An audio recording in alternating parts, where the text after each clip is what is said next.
Yeah, yeah. I think it has potential. I mean, you have to come up with an actual like kind of semi-scripted draft, or else it end up being either too dry or it'd be too easy to go off on tangents and stuff. It'd be, definitely have to kind of know what you're doing ahead of time. Yeah, yeah,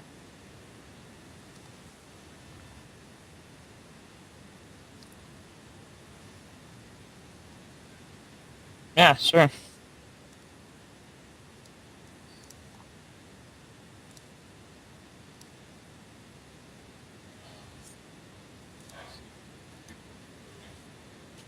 Yeah,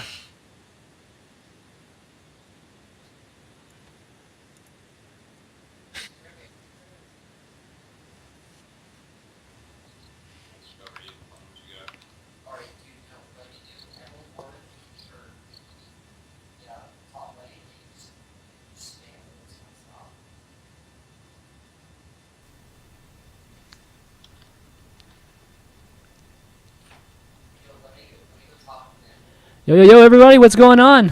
Welcome to episode 66 of ChanmanV's Pro Corner, where pros come and show us how it's done. I'm your host, as always, ChanmanV, and hopefully you guys are having a great night. And I've been watching so much Olympics. I'm sure a lot of you guys, too, are maybe not as much of a junkie as I am, but hopefully you're enjoying watching a lot of the competitions because, I mean, it only happens, it's only every 4 years, and it's only about 2 weeks. So I just, try to just get as much into my system as possible. I was watching a little bit of swimming and gymnastics, and I think kayaking and volleyball, and man, it's really, really good stuff. So hopefully you guys were checking that out.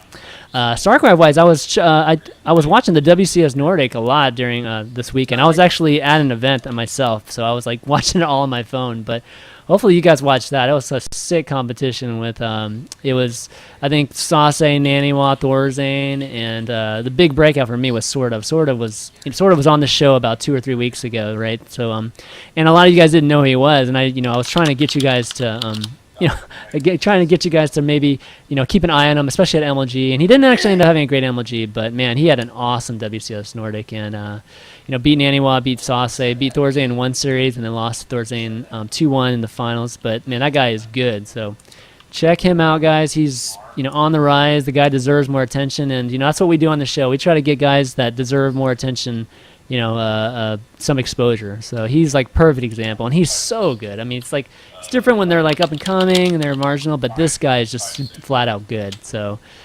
support him. Westernwood sort of. Okay, what are we doing tonight? Let's get to tonight. Well, we got our good friend Infinity Seven's Axslav on to talk us through some PvZ. Axslav's been, I think, fresh off of MLG and actually playing really well lately. But you might have caught his analysis in MLG, and his analysis, oh man, it's so good with the touch screen and everything. Oh, I thought they did a great job with that, and hopefully other tournaments will be checking that out, and hopefully hiring Nick to do that kind of work, because that's like he just excels at that. But all right, enough of me talking. Let's get him on, and so we can talk with Nick. Axslav, sorry, I always call everybody by their real names, and people are like, "Who's that?" Yo, yo, what's going on, Nick? Oh, we can't hear me. Hey, Axel, what's up? Hey, what's up? How's it going, buddy? It's going pretty good. Just StarCraft's fun as always, so life's good. That's right. Yeah, I was just pointing out what a great job you did at MLG doing the analysis on the touch screen and everything. How'd you like that, actually? It was pretty fun. I actually think it even has a lot more potential than was shown there. As we get a lot more experience playing around with it and stuff, I think there's a lot of room for improvement too, which is always good. If you do something and people like it, but you can also tell there's a lot of things you can do better, both presentation, utilizing technology and stuff. That means there's it's going to be even better in the future, right? Yeah, I mean, I felt like it's something that's gonna be here to stay. I think other tournaments are gonna pick it up too. I mean, I think obviously MLG will probably keep doing it, but yeah, I mean, the touchscreen is a nice touch, like a really, really nice touch, and you kind of having that full kind of full body type of interaction with the screen too. I mean, that was That was really, really cool. I mean, was it weird actually using it? It was a little weird at first, but I think it got easier as it went on, and I think it'd be even easier, next time. If next time happens. Yeah, other tournaments, guys, you got to hire this guy. Do some analysis. I mean, if he's not playing, obviously, if he's playing, we want you to play first. But if you're not playing, man, you got to hire this guy as an analyst, man. It's good stuff. But so we're gonna go over PvZ tonight. And what are your thoughts on PvZ right now? I like it. I think it's one of the most developed matchups. I think it's been a lot of work put in from both sides over the last 3 months, whereas other matchups, I think TVT's kind of stagnated. I actually kind of feel TVZ's kind of stagnated a bit. Zergs are kind of happy where they're at, and Terrans, instead of actually there's so much new stuff they could try, but I think they just spend their time complaining, just whining. Yeah. TVP, the Terrans actually have been getting a lot better at TVP lately. I think that's where there's been a lot of improvement in. But yeah, I think PvZ is one of the most interesting matchups right now. It's not, Zergs have gotten good enough that those 2 base timings don't work that often. At the very top level, Protoss will lose more than they'll win. Do we know? So they're not. You're not going to see them. They'll be thrown in there, but they're not going to be, the basis of the series. Yeah, the go-to strategy. Did you watch the WCS Nordic this weekend at all?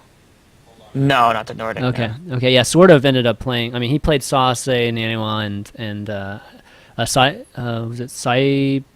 Cytoplasm? Cyto. That's Yeah. a Zerg. Not Cytoplasm. It was Cyplo. He was another Protoss. Swedish Protoss player. Yeah, exactly. Yeah, and I mean, he was just he just was dominating that. So I kind of I was hoping you would catch it, but that's cool that you didn't catch it. But yeah, I mean, a lot of it seems to do, at least from the Zurich side, just seems to do with just unit control, just not throwing away, say your Lings into a Colossi whenever throwing your Corruptors in first, to engage the Colossi instead of just having all your ground units just get destroyed, while the Corruptors are in the process of killing it. Yeah, it's just a lot of little things like that. I feel like the Zergs are starting to finally learn. And one of the biggest things with it is now if a Zerg is heavy lair tech, they're not going to win the straight on fight. Yeah. But if they can still often trade well because their army is usually cheaper. And so before, they'd throw all their units and they remake a new army. But now they kind of have a better feeling. They pull the infestors back before the other units are dead, so the stalkers can't blink and chase them. And then when they remax, they still have those same infestors left and everything, just a little bit scarier. Mm-hmm. And so we're going to be going over 3 replays tonight, and it was a replay in a series that you had with Suppy recently, and I obviously was asking you about those replays because I was watching it live, and they were such good games. But one thing I noticed in all 3 of them, and I kind of wanted to point out before we get started, is you didn't open Forge Expand on those games. You opened Gateway Expand. So I wanted to get your thoughts on that a little bit before we start. Yeah, so that's actually I remember because I was watching. There's been a bunch of gateway expands for a long time, but most of them involve a later nexus. Where you're getting gas and stuff, and those of them pretty much figured out that you're hurting your economy a lot, and then Zerg just gets speed before third, and that doesn't really affect their economy beyond that aspect.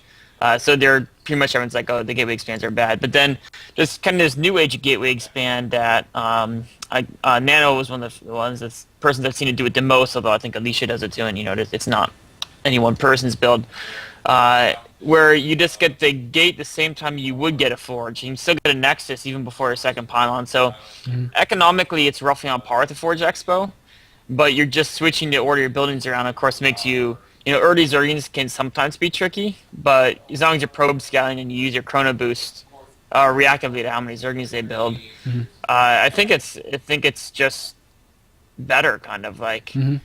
If you don't do gateway pressure, it ends up all neutralizing out. Like, you have the same economy, your tech all gets up roughly the same time. Right. The only thing is you have the potential to have a slightly faster warp gate, and so if the Zerg goes like a gasless third, you can hit really quick, like 3-4 gate stalker pressures. That hit about 30 seconds faster, or probably more like 20 seconds faster than it would off a Forge Expo, and that can make the difference. And then of course, if the Zerg doesn't get speed first, then you just have to play as if you would. You have to get the Forge and just play like a Forge Expo, but in different order, and it kind of is. It's the exact same thing. Right. I mean, are you ending up getting double Forge later? Like, kind of make up for that time that you lost upgrading. or no?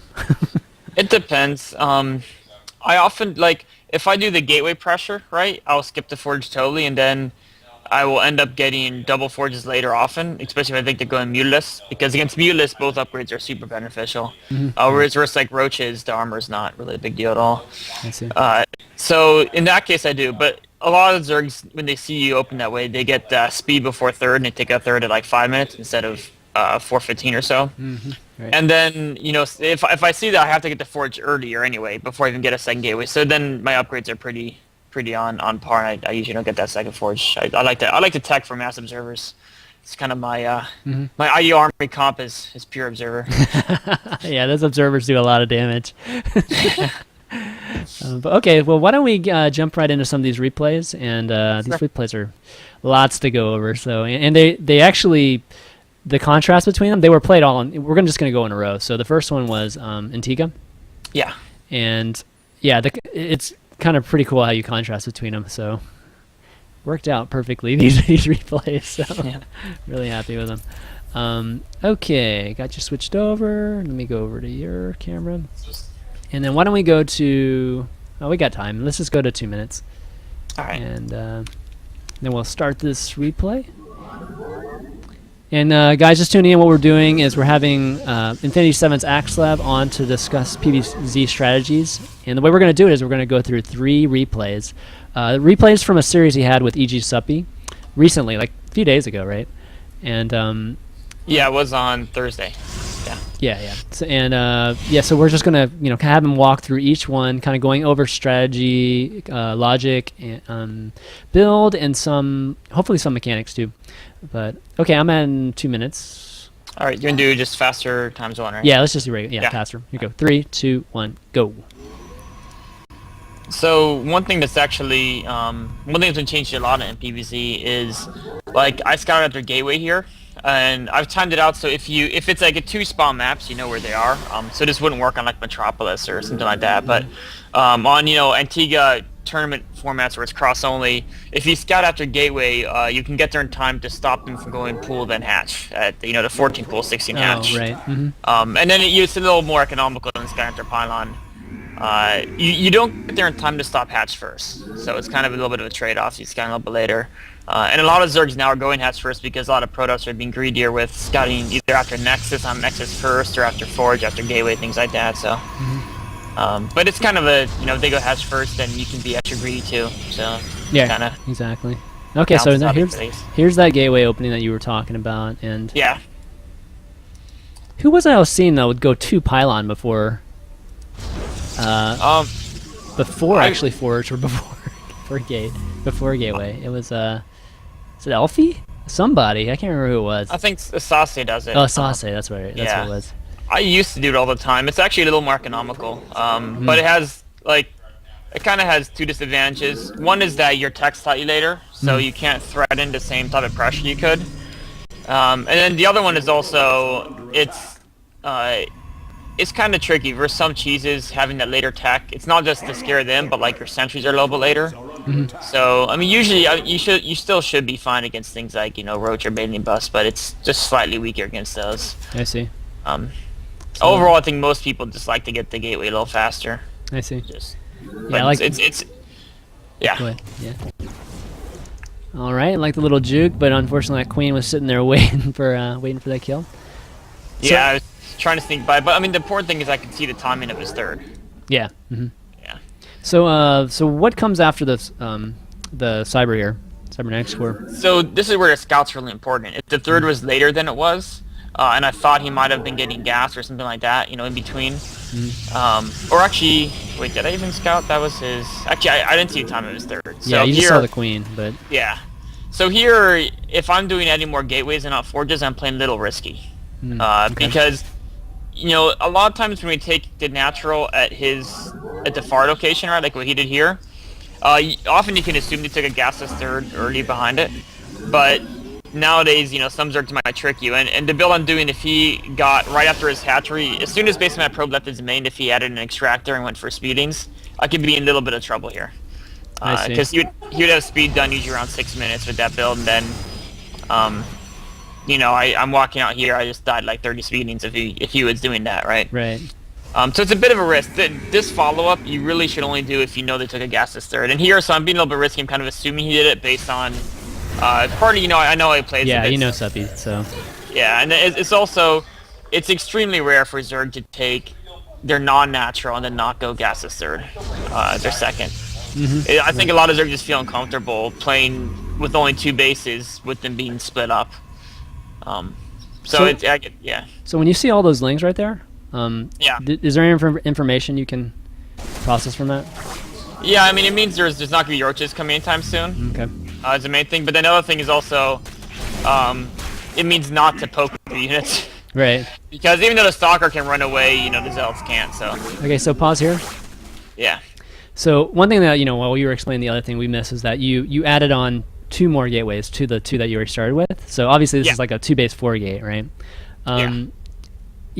It's definitely not just straightforward what you did there. I mean, obviously you were kind of finessing your way across the map, right? Just to get that, obviously to not lose those 2 Zealots and the Stalker, but also to kind of get that pylon placed, like, where it is right now. And obviously your 4 Zealots came in right in time to kill these Zerglings here. Talk about that and, like, I guess why you decided to go 4 gate for one, and then secondly, just kind of how you ended up executing it. Yeah, so I was playing on the assumption even gasless third, so the 4 gate's really strong because with the gate first opening, you can get your warpins. Like right now, the first warpin was at 7, 10 or so, and the Zerg can't have roaches by then without really screwing over their economy. And so if it's even without +1 weapons, you can trade kind of decently with the Zerg. They might actually trade cost efficiently because Zerglings actually, if there's no upgrades involved, they actually do fine against Zealots if they have the right amount of them. But even so, you're trading minerals for minerals, and those minerals you're spending, as long as you're not cutting many, if any, probes, they're minerals that you couldn't use to boost your economy anyway, whereas those minerals they're spending would otherwise go to boost their economy. So it's a good way to slow down a Zerg, and often you can outright win. Just with the tech, because the normal roach horn timing is like 7 minutes at the earliest. Right. So there's no way they have roaches for a good good bit longer. And then the pylon position is actually something I kind of always put it there now, because what it does is a lot of times you walk around and then they'll try to smash you with drones and stuff in the back, and then it'll just allow you to do that Zealot warping right in front of units as well. Oh, I see. I see. Yeah. But I used to put them like right where the ramp is, kind of the bottom of that. But then it's much more vulnerable to queens, and like you saw, there was that period when I had to back away from the Zerglings, right? Yep. And I couldn't have a pylon closer where the queen plus the Zerglings would just kill it. So I see. It's kind of like I figured out the little magic spot for most maps. Yeah, the part that he's talking about is right here. Whenever he led a bunch of them away and then warped in those four Zealots in time to kill it. So a lot of, I think, low-level folks would have, they would have, like, the fact that they saw the early links for one, they wouldn't have pushed out, right? They would have probably gone home, and on top of that, like, after seeing this, this many lings, I mean, I don't think they would continue warping in, like, at that pylon, right? So, obviously, you're a really amazing player, so, you can, it's just really... it's a judgment call from experience for the most part. I see. Okay, cool. So and then you have to know there's no speed coming up. Like if he took the speed earlier and he had speed almost done here, it would have been just throwing units away, kind of. Yeah, exactly. Okay, but I think everybody knows at 714 they're not gonna have speed. With the late gas. If they do a gasless third. Yeah, if they do a gasless third. Right. Only works against that. Right. Okay. Well, why don't we continue here? 3, 2, 1, go. I'm at like 419 right now. That's 419? Or sorry, 719. Okay. Yeah. I am too. Okay. My brain said something different than my eyes. Oh man, I was like, whoa. Yeah, I'm at 719 too. So So I mean, as soon as I'm like clear where I have space to move around, my first warping was all Zealots because the Zerglings were all around the pylon. So if you warp in Stalkers, the Zerglings can just surround them while they're warping in and kill them all, right? Right. But once you have space to move around, Stalkers are very good versus those Zerglings. And this is where I'm talking about, like right here. Like, if the Stalkers can't move, they'll die to Zerglings. So if you don't have the ability to warp into Zealots to support the Stalkers, you get stuck here really easily. Right. Like if I missed that 4 Zealot warp and put it on the low ground instead, all those Stalkers have been dead. see. Right. All right, so they're chasing you. I must be a little behind you, but there it is. Yeah, on the high ground with the 4 zealots. It's such, it's such a really subtle nuance, but it's going to end up being huge. Like, it's the difference between killing a third and not, right? So. Yeah. I mean, if you lose the stalkers, there's no way you're gonna kill a third before their army overruns you. So at this point, if you take out the third and lose that army, is it okay for you? It depends how many drones I killed. If he immediately evacuated everything without losing any drones or like any Zerglings, and then killed this entire army, I think he'd be slightly ahead. But as it was, I kind of got some good traits in there. I mean, always, if you can preserve these units, you're always ahead. But a lot of times you can't because, speed finishes before you get home. Yeah. And that's always a tricky question, is should you reinforce that forward position to try to maybe have a better chance to be able to get the units back, or should you just say, okay, they're on their own, all the guys are going to come in at me. Yeah, I mean, obviously, if you have just enough to kill it, right, and then, you just lose those, whatever, 6 zealots or 4 zealots and 3 stalkers, or something like that, it's not... Yeah, it's not that bad because you're building something back at home, right? So, all right, so he is going to end up cleaning up because the speed kicks in. But he's so many workers behind at this point. And I think that was mostly because he lost 5 drones and he lost a lot of mining time also trying to fight that. Yeah, he was just building lings the whole time too during that. So, I mean, he played as if he wanted to defend a third and then he couldn't. So. You're kind of... The Zerg just really, really, really far behind at this point. Right. In fact, usually when you kill the third, if you kill the third, you're almost always way ahead, unless the Zerg was kind of playing insanely greedy and then he never planned on defending it versus an attack like that. Then you might not be that far ahead, but it's kind of just... I mean, here, I'm playing a little bit greedy to try and take the third here, but... I was going to ask you about that, too. I mean, I felt... that's... Taking the third on Antigua is probably, like... the hardest thing to understand, right? Because a lot of times you just lose, right? Your army will get stuck between the 2 bases, and then you're screwed against the Zerg army. So, did you actually think you were going to hold it there when the Lings ran up there? I thought I'd hold it unless he was going Daemons. Okay. I mean, he might have been able to dive to Nexus, and I had to use force fields to save it. But I know there was no way he was going slow roaches. Or any type of roaches. It's because the amount of speedings he had and the fact that he was playing like a 3-hatch macro game opening, there's no way you could have roaches at that point. And once you have like 6 sentries with, or 5 or 6, once you have like basically 12 force fields, if you have some other units too, like Zerglings are almost on their own or no real concern. So you can afford to be a little bit greedy there. And then if you're worried about like a later speed roach timing, the earlier you take it, the better you are off against that because you'll pay off faster and have more units when they do hit. Right, got it. Okay, so now obviously your third's getting up here, so you're in great shape at this point. Yeah. So it looks like you're going blink here. You're just gonna go straight blink stalker here, and probably gonna go Colossi here, right? Yeah, when in doubt, get blink stalkers in PvZ because it's like they're kind of good versus everything. Yeah. I mean, pure blink stalkers will get crushed pretty bad by anything with infestors. So that's why you either want to play super aggressive with blink stalkers so they can't build up a good infestor count, or you want to add in either Colossi or Storm. And in kind of a crazy game like this opening is kind of weird. I'm pretty sure I'm ahead, but I don't know by how much. And I'm like, well, I don't know his tech speed. If I just tried to pump out a whole ton of blink stalkers and play aggressive before he could build up unit count, what if he already had some infestors already out? It might... It could potentially lose my advantage if I took up some bad unit trades. Yeah, and plus, I mean, he's going pure Ling too, and pure Ling's not that terrible even against, just blink stalkers with blink stalkers with naked. I mean, straight Lings are pretty good against. So. Yeah. Okay, so the Lings are going into the third here, but those 2 cannons are doing work, so they're scaring them off at least psychologically. Yeah, I try to place the cannons so they're kind of protected a bit, like they're not easy for the Zerg to kill. Yeah. And also that placement is often into when you just try to take the third. They're safer because your army's closer to them, right? Because assuming your army's at the ramp where your natural is, you don't want to expose it too much. You can kind of get there a little bit faster and stuff. Right. So talk to me about this gateway block you have too. Like I don't actually see that often, and it's a really good idea.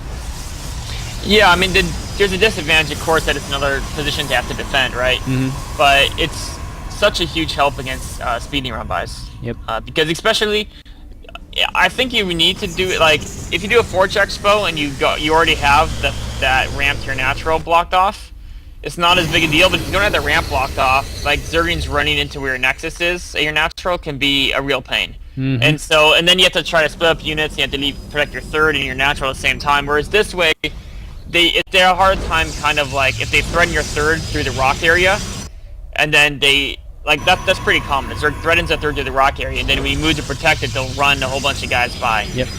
So this way you have to run by the path that's closer to where you'd be if you were defending the rock area. So it's just it kind of compresses the Zerg into a much smaller area. Yeah, you're basically channeling him through where all your units are, unless he has drop, which is obviously is a possibility. Yeah, doesn't matter how much building placement you have. Yeah, exactly. That's nice. Yeah, I don't see that like often enough. I think that's a really great idea, though. Okay, so sitting on third, are you even thinking about fourth, like taking that middle fourth right now, or? I might. I mean, really, at this point, I want to max out as soon as possible and try to kill him. At this point, it's obviously he's going hive, so I'm just going to try to kill him before he gets hive. Oh, okay. So I want everything into units here. Okay, you only have one Colossi, though. Yeah, I probably could have had one or two more. Oh, but it lives, though. It's doing work. Yeah, and the big thing here is I have a really high warp gate count, so I think I can just kind of out-reinforce the Zerg. Yeah, and now he's running away with those infestors, kind of like you were talking about before. They do a good job of saving their infestors now that the creep spread is all of a sudden a lot better for Zergs now. So, yeah. Okay. Yeah, the creep spread plays big on getting infestors out in time. Yep. Okay, so now you're pretty much clear to take that fourth, right, if you wanted?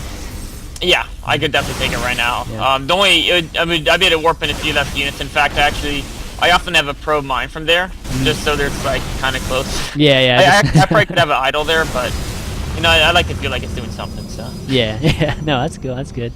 At some point, I'll grab that probe until they build Nexus. I also should be okay. I am harassing that. As I push out, I'm also knocking on the. That's the whole reason I use DPs to get Archons here instead of Templar. Templar are better for Archons than for Storm, but the DPs allow you to like harass other side bases while you're pushing out, right? Right. So I think my DPs got 30 kills there on that left base. Oh, I didn't miss that. Oh, I was watching the Warp Prison going to main there. Nice. Yeah. DPs are so good, man. Yeah. And the thing is, you're forcing the Zerg to split their attention so many ways where you just kind of send them and let them do their thing. Yeah.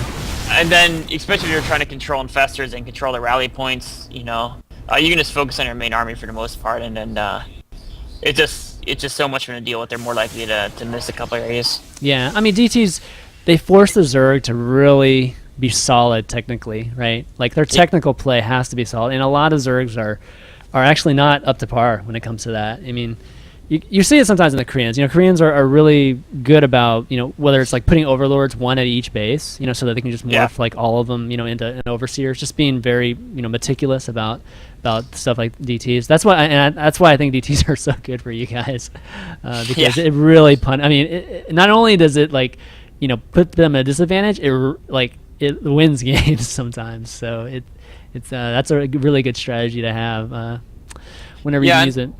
It's especially good when you feel like you're ahead, and a lot of, like, Zergs often will put, like, a Spore and Spines at all their bases, right? But if they're behind, that's one of the corners they'll most likely cut. Yeah, so that's a good point. It's definitely a good thing to do when you're ahead. Yeah, right. Or behind. Yeah, exactly. All right, so good stuff. So just to recap, guys, opened 4 gate off of 2 base that time. And it put you way ahead. I felt like you were just, ahead that the rest of the game, and you kept pressure on him, so he couldn't cut corners and catch up in this game. So, that's definitely really, really good. Why don't we load up the second one? And while we do that, I just want to let the viewers that are just watching for the first time, what we're doing is we have Infinity 7's isAxslav on to walk us through some PvZ strategies. We're going through some replays. He and EG.Suppy, or through some matches that he and EG.Suppy played a few days ago in what was it for? I forget. It was it wasn't Playham. It was something else, right? It was for Space Rail Show match. Oh yeah, Space Rail. Yeah, that's a cool name. Obviously, they made it cool on purpose so that people remember it. Yeah. But that's mission accomplished, I guess. But, also, guys, if you are enjoying, I'm always terrible at doing this, so people always have to remind me. If you enjoy the show, if you enjoy what you're seeing right now, be sure to click the follow button on that Twitch TV channel site, because Twitch will send you a notification anytime I start streaming, and I only start streaming whenever I'm doing these shows, so it's a good way to be notified of them. All right, let's get back to this. Let's get to 2 minutes here, and all right, ready when you are. All right, I'm ready whenever. Okay, 3, 2, 1, go. Okay, so it looks like you're going gateway expand again. Yeah, that's pretty much, this is my opening in PvZ now. And I don't really think it's super exploitable. There are a lot of things that can give you problems if you, like, it's more unforgiving than a Forge Expo. Like, it's the things like speed, like early speedings of any kind. You have to be really precise with the unit placements, and if you have like one guy misplaced, you can just instantly lose a game. So I see. But it's there worth are it. some I mean, disadvantages of it. it's worth that. I guess that that small margin of error for. I guess it's probably the increased ability to be aggressive, right? Yeah. Yeah. I mean, I think it's worth it, but many other Protoss don't. So. Right. I mean, that's why Forge X was still the most common opening in PvZ. Right. Although I think this one might eventually gain more and more popularity. Right. I think it's just really, really, really strong. But yeah, this map's a little bit, different. Different. Yeah, than That's a good other way to ones. So describe it's, it. yeah, Antigua's more about, like, the mid game is super important because if you can control the middle, you control anything past 3 bases. Right. Whereas this map, it often goes to super late game and stuff because it's just a long map and it's so easy to counterattack that even if one player is stronger, it's often they're scared to actually commit. Yeah. I mean, it's hard for Zerg to break that ramp too. I mean, the ramps are so close together, and yeah, there's no multi-prong attacks on this map. And yeah, in fact, this actually used to be like the best PvZ map that all Zergs complained about because of that. When Zerg was based off of just throwing roaches at the Protoss third until either you kill it or you don't. Right.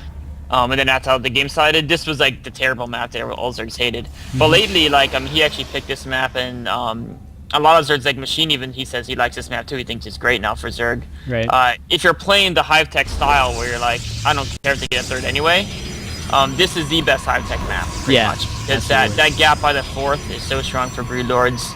The middle is so open, so that if they try to do like pre-Hive pushes, Roach and Fester can often Roach and Fester Corruptor, the type of like high layer tech army is more cost efficient on this map just because there's so much surface area. Right. So it's just overall like a good map for the tech-based player. Is it generally Roach Infestor these days? I mean, I've been seeing a lot more Ling play, kind of like what Suppy does. He's a little bit more passive than probably some of the others, but you're seeing more, I think, Ling heavy strategies more so than the Roach that was really, really popular about 3 months ago, right? Yeah, well, if for a little while, you're starting to see Roach and Fester come into play now because basically Zerg players figure you can't have the gas Roaches and Infestors, so that's why they all went Zerg and Infestor. And then there's kind of been this thing where like Protoss sees Zerg going, Zerg and Infestor, and they know Zerg and Infestors don't have much aggressive potential. So they'll either try to hit a really fast timing before Hive, and they'll just kill the Zerg before they get Hive, or they'll play super greedy. And so a lot of Zergs now, they're doing the Hive tech, but they're also building a Roach War and getting speed, and they'll scout the Protoss, and the Protoss moves out with like a pure gateway timing, like this mass charge stalker timings that can actually plow through Zerg and Infestor. They'll just pump out like 40 Roaches or something like that. Right, so it's precautionary more so than a core or if strategy. they see Protoss being greedy, or if like they kind of do okay in a fight, they'll just keep throwing Roaches because they know if both armies are underdeveloped, like they're not big and really complex, and Roaches are one of the best units to get. I see. So like Stefano's really known for that. Like he'll go Hive Tech play, and then like 25 minutes in, he'll just start massing Roaches and leaving on the Protoss if he thinks that he can prevent them from building up that rebuilding up their max army or doing damage to them before they can. Yeah, I mean it's kind of funny because like the one thing that hasn't changed for Zerg is that that first reload, whenever you have that huge battle and that follow-up reload is usually a key point, key moment in this matchup. Yeah. How well the Zerg does on that reload, it really determines if they win or lose a lot of times. Yeah, and then also how they decide to do the reload, because in a lot of situations you want that fast roach reload, and some other ones are like, well, I can't do anything with these units if I make him. He's not gonna move out from the 2 minutes. It's kind of obvious, so we're gonna not even do the fast reload. We're gonna, try to rebuild my dream army instead. Right. So right now, I mean, you've only had about I think you've only had limited scouting here, right? Yeah. And I feel like you've been, pretty passive and maybe even open to like a roachling attack. Quite honestly, I don't know. I guess you have 4 sentries that have quite a bit of energy. Zerg can't really do a 9-15 roachling attack without being super all in. Yeah, that's true. Like if they had more than 8 roaches at my front at this time, I would be in a position where I could actually sack the 3rd and still be ahead. I see. Even just 3 gateways, you could probably hold that, right? Yeah. Okay. Yeah. I mean, I could cron out an immortal too. Oh, that's true. Oh, God. Yeah, that would make a huge difference. This map is pretty. You can be super greedy on it, basically. Yeah. There is. I mean, most of the things Zerg will do to try to punish you will be like a drop all in, but versus those things, those usually hit at the very fast, like 11:30. Yeah. And even versus that, so you want to be up until like 10:30. You want to be as greedy as possible, no matter what, pretty much on this map. Right.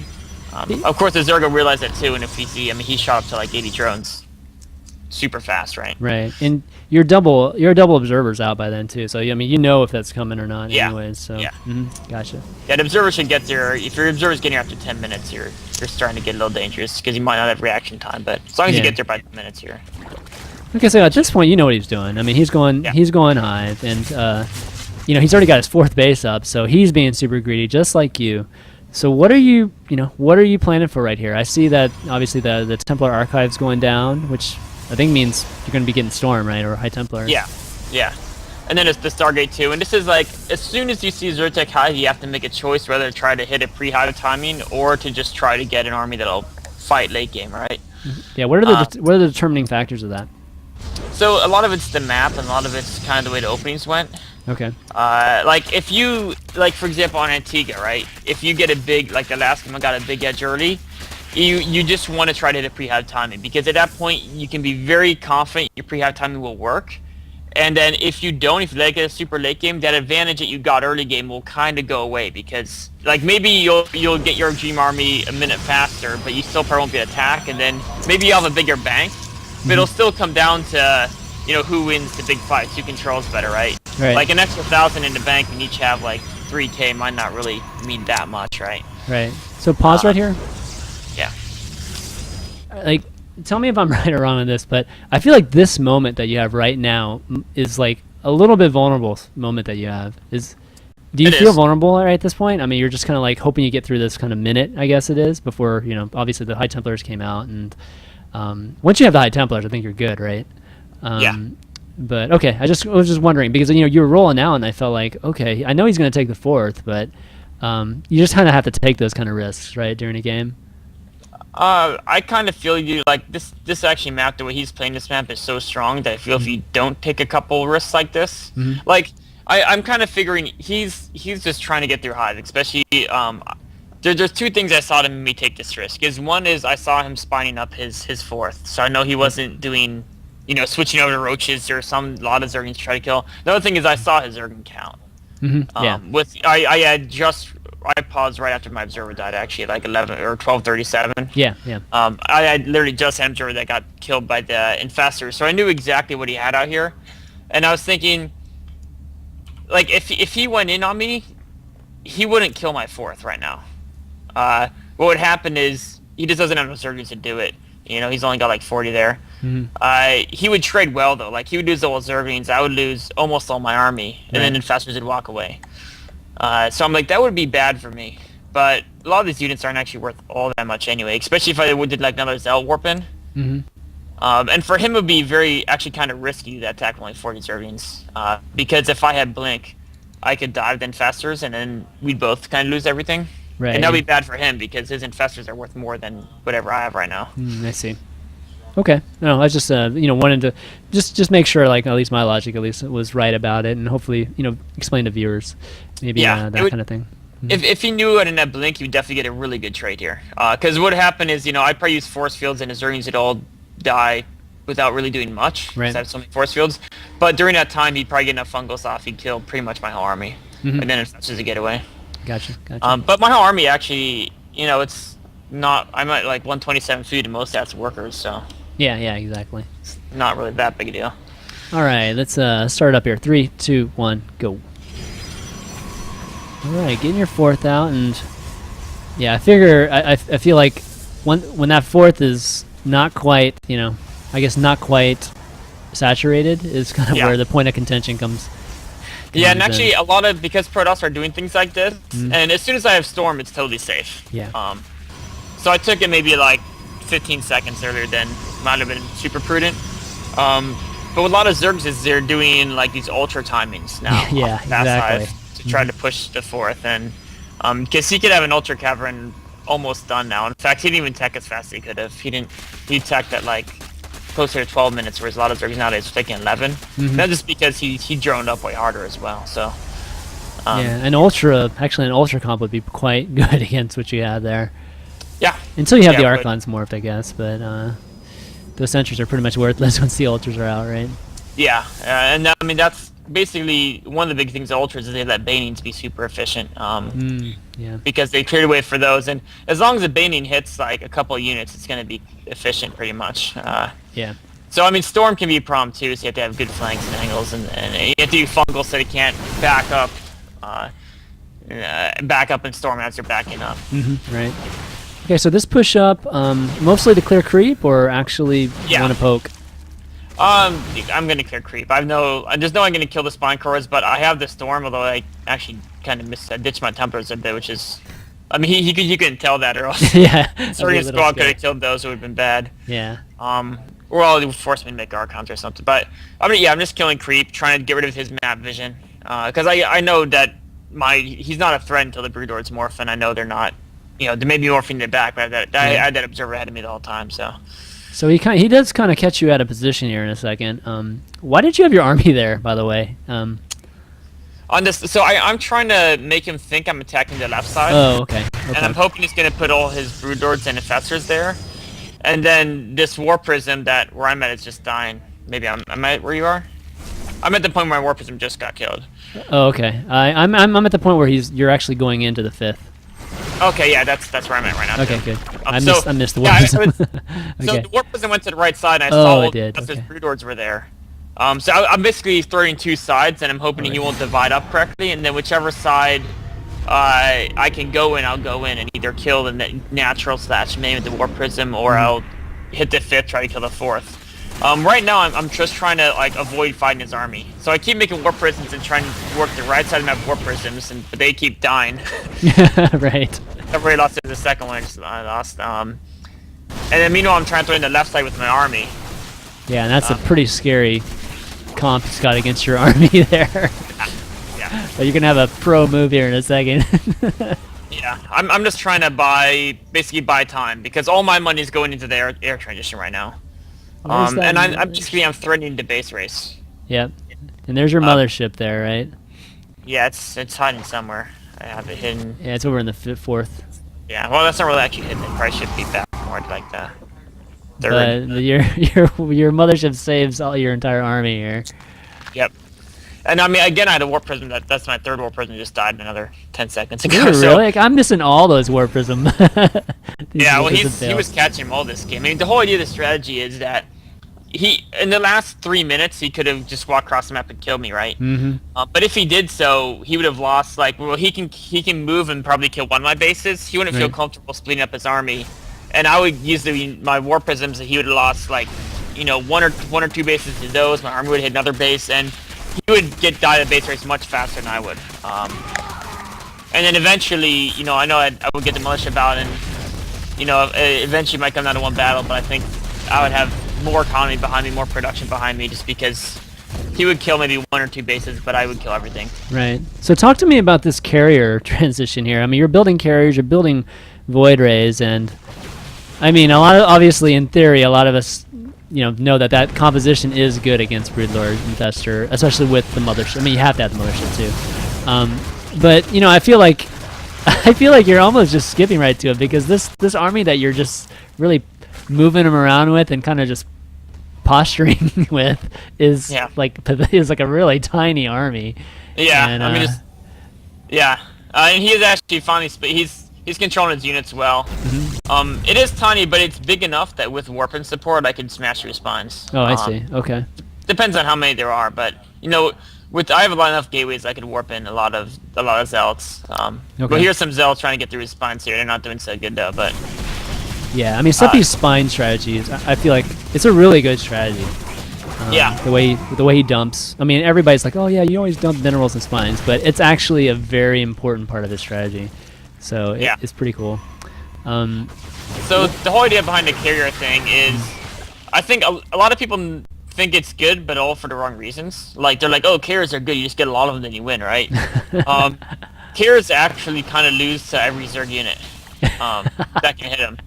Right, but the whole point of them is just for range. Like, the strength of the whole competition is Void Ray Templar. That's the heart of it. Because Void Rays they're very food efficient. Their stats are very good for an air unit, right? Mm-hmm. Yeah.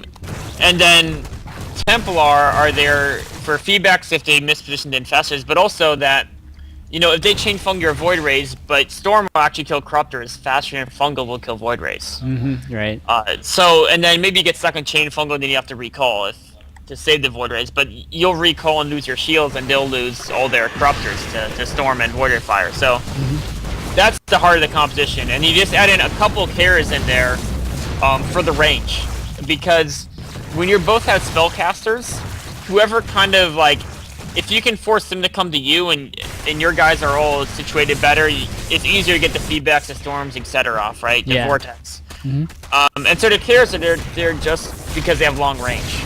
Yeah. Just to try to get a Zerg Cat to come to you.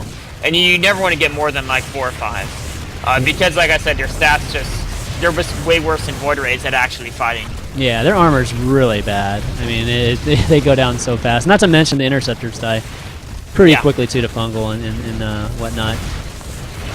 Okay, so I was going to ask you a tipping point, but I'll ask you later about that. Okay, so you got fungal. That was a really good fungal by him there. Yeah. Then you throw your mothership there, but you're being really patient with the vortex here. Oh, but he fungled you there. That was nice. He probably that was kind of bad for me. Yeah. Yeah, I thought you were gonna lose at this point, but as soon as you retreat, you kind of have to throw down a defensive vortex. I had an infest, like I retreated and I put the Templar behind me so that I could get feedbacks, and I got a lot of feedbacks off there actually. But he had one infestor left that I missed the feedback on, and he snagged that neural, which was a micro error on my part. I should have done another feedback or vortex before that happened. But the nice thing about this composition is the mothership's not as important. Yeah, exactly. Corruptors are pretty bad here, actually. Well, he just outnumbered way too much. Yeah. It was like 8 Corruptors versus, was it like a whole bunch of Void Rays? And also, he upgraded incorrectly too. With a Zerg, you should always upgrade armor. Because if you look at the Void Ray damage, or the carrier damage, it's all low numbers with a fast attack rate. Void Ray has a very fast attack rate. I see. Carrier has 8 interceptors, so armor helps a ton versus that. Oh, that's a good point. If you look at the Corruptor, it's like its attack rate's not even that fast. Like the attack doesn't help it that much. Whereas the armor's huge, so. Yeah, I mean, this is ridiculous at this point. But it's kind of cool that you mentioned the High Templar, because a lot of people don't think about it, but the High Templar is a huge part of this competition. Well, yeah, I mean, if I could get those like 5 or 6 feedbacks off, what had happened there is I would have lost everything to fungal growth.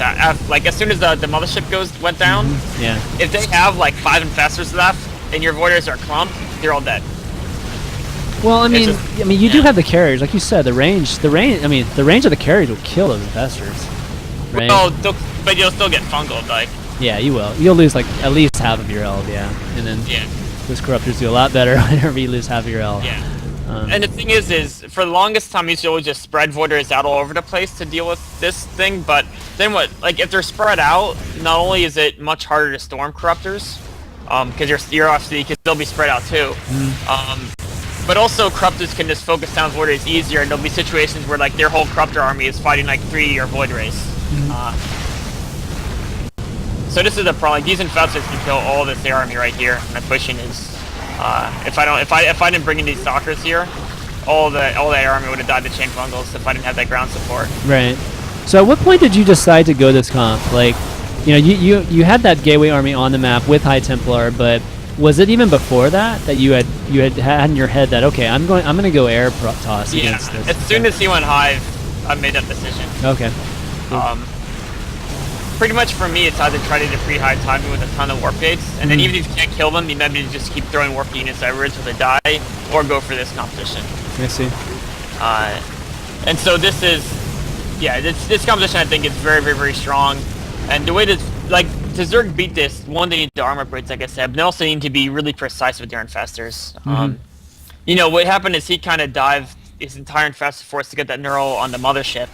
And so he canceled out my mothership, but he also lost his entire anti-air force because that thing. So it wasn't really a good trade for him. Yeah, those Infestors are definitely the teeth of his army, and especially against Void Rays. It's so hard to split Void Rays, right? So they're kind of like mutas in that sense for Zerg. Yeah. It's too hard to split them up, so they're always going to get clumped and fungled like that if the Zerg, you know, gets executes it properly. Yeah.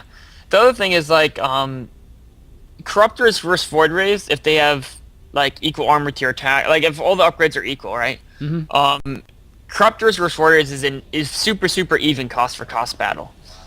Void Rays have the tiniest edge. Like, if you have 1.5 Void Rays, if you have 1.5 Corruptors per Void Ray, the Void Rays win by a little bit. And if it's 2 Corruptors per Void Ray, the Corruptors win by a little bit. Right. So it's Void Rays have a slight edge cost for cost, but Zerg can usually outproduce you because they can build, like, as long as they have money, they can build as many Corruptors as they want, right? Whereas you're limited by Stargates. So if it's just Void Rays and Corruptors, you're really that doesn't favor you at all, because Zerg often will have an extra base on you, especially if you're going for this composition. They're going to have extra bases and things like that often. So it's even if you spread your army, it makes it more that Corruptor versus Void Ray dynamic, whereas if you kind of switch your guys in a dot, they have to clump to come at you, and then instead of the Corruptor versus Void Ray being the primary thing that affects the outcome, it's the Storm versus Fungal.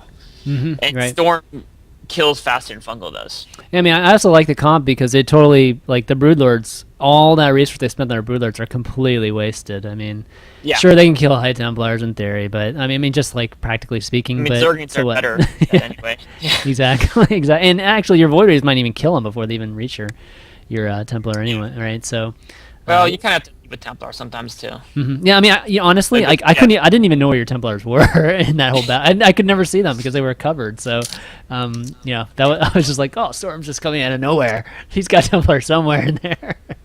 Yeah, that's really cool. Yeah, Broodlords aren't. I mean, 1 or 2 is okay, but what's actually really kind of good against that combo I had is actually like 1 or 2 Ultralists and some Zerglings, and those you send those in first. And those will push the Templar back, and then your Infestor Corruptor comes in like a second later. No, I see. Okay. And that's a really good. That's hard to deal with because it's like versus that almost have to add in a bunch of Archons, a bunch of Zealots, a bunch of other stuff. So because if the Templar have to retreat, then the Void Rays are screwed versus the Infestors. So you know, if you spread them out, dude, I mean, let's just hypothetically speaking. Let's just say you just spread them out before. Like let's just say what Zergs do with the Broodlords. They just spread them out first, and then they just click on some point like way down the map, right, and just attack them that way. Then your army is way more cost efficient than his, in my opinion. Unless he will kill you. Yeah, I guess if he flanks you with Corruptors, I guess. Or he can just A-move. Like really? Yeah, like I said, like Void Rays barely beat Corruptors with eco upgrades. Like, they're not actually counting into Corruptors. If you throw it in a unit tester, they have a slight edge on them. And so if you're spread out, like the Broodlords would be with the 6 range or 6 range, you're not going to get all your Void Rays in the battle, whereas if they just aim, well, the Corruptors will be, right? Yeah. And if that's happening, you'll at best be cost even, and even with a few fungals, a few infested Terrans, you're definitely gonna. I mean, infested Terrans will dominate. Like you need Storm, or else they'll just throw a billion infested Terrans out. Yeah, that's true. So Okay, yeah, that makes sense. I mean, the Void Rays are there just to like force them to get a lot of corruptors, kind of. Right. The Storm is really like you need Storm to make that combination work. The combination is all revolves around Templar. They're more important than the Mothership or anything else. Yeah, I mean it's basically the Infestor in that it's the count. Well, it's the equivalent of the Infestor in that engagement, right? So, Yeah, exactly. It's like a Zerg trying to mass Broodlords without Infestors, and it's like, well, yeah, I can win with anything, right? Like, right. The Mothership can do whatever it wants. I can just mass Blinkstalkers and overwhelm you probably. Right. Gotcha. Okay, good stuff. Good stuff. All right, guys. Let's see. Yeah, Pittaven or whatever. Feel free to plug my man isAxslav here. You don't have to hold back on plugging him. That's fine. But if you're obviously if you're enjoying just Axslav kind of teaching us these cool strategies, follow him on twitter.com/isAxslav, and your stream is twitch.tv/isAxslav or Axslav. Just Axslav. Just Axslav. Okay. So twitch.tv/Axslav. He streams all the time, and yeah, I mean, I was on your stream the other night, and I was like, wow, 1K. I mean, that's like awesome, dude. Like your viewer numbers have gone up by a lot recently, which is awesome. Yeah, the MLG thing helped me a lot there. Yeah. I mean, you did an amazing job there, so I think rightfully so, and obviously you've been deserving it for a long time, so it's always great to see. But all right, let's go into the third one, and I think that between the first replay and the second replay is a pretty good. There's a good dynamic between it because I feel like Suppy never got a chance to really do his strategy in the first one because you did so much damage. So that last game, I feel like that's Suppy's strategy right there. Like spine and really just pull you move around the map with his lings while he's defensive with his infestors and spines, right? Suppy's actually he's practiced a whole lot on controlling that late game army. Yep. So I've seen him beat. I mean, he's collared me a whole bunch of times. I practice with him, and I've seen him beat insanely world-class level Protosses too.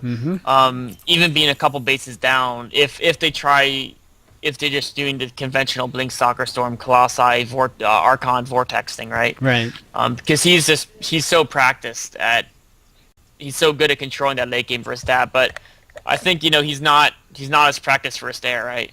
Yeah. It's a totally different composition, so that really kind of threw him off, and he didn't really know how to control his units in that situation. Yeah, and then, that's pretty common in a lot of the top players is that there's a certain either composition or a certain scenario that I feel like everybody's comfortable with, very very comfortable with, and a lot of times the metagame will turn into something that's just different and puts like a Zerg or Protoss or whoever it is Terran in a foreign kind of situation, right? And that's where you kind of see this fluctuation in people's play. They think they're slumping, but in reality it's just like I think some metagame is just more comfortable for folks, right? And yeah everyone's skill sets are often very specialized, so yeah, they'll look amazing one game, then the next they'll look a lot of swords and things like that. Yeah, exactly.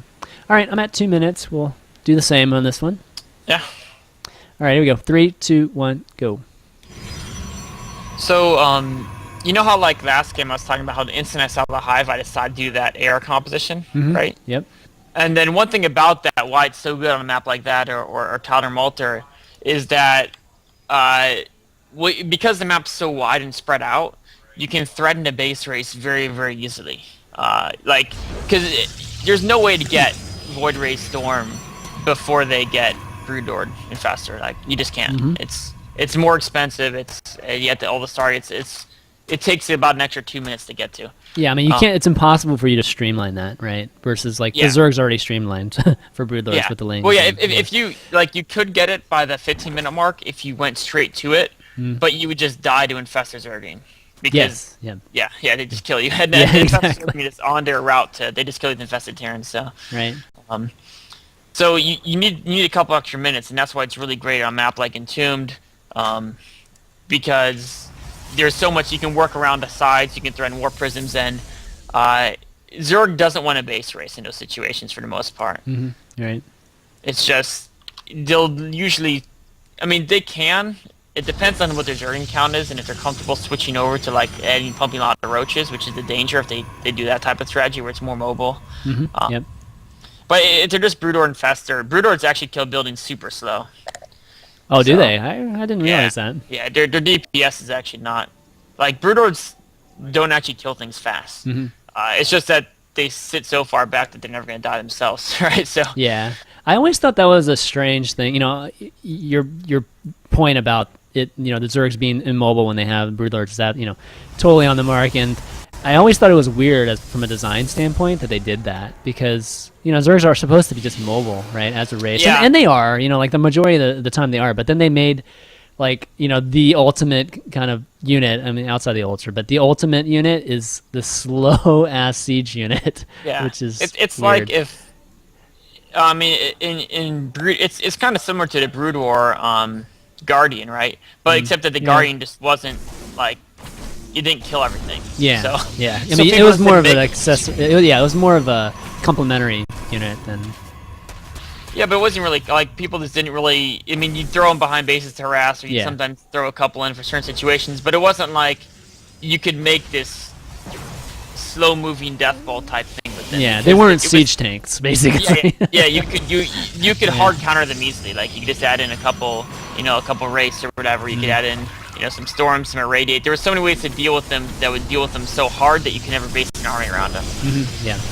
Whereas Broodlords, there's nothing that's like, well, once I get this up, all those Broodlords are useless, right? I mean, unless exactly. pure air. So that's why you see them so much more than you did in Brood War. And it is kind of weird. It's like this dominant capital ship type thing. You feel it should be. Yeah, it's like a battlecruiser or a carrier would make sense, right? But yep. The Broodlords you see more often than those. But anyways, not to criticize Blizzard, but I always thought that was, you know, interesting. But okay, so let's talk about this game. So you opened your pretty typical your opening with one gate expand into Cyber and Forge, or second gateway into Forge, right? Yeah. And he's going this pretty.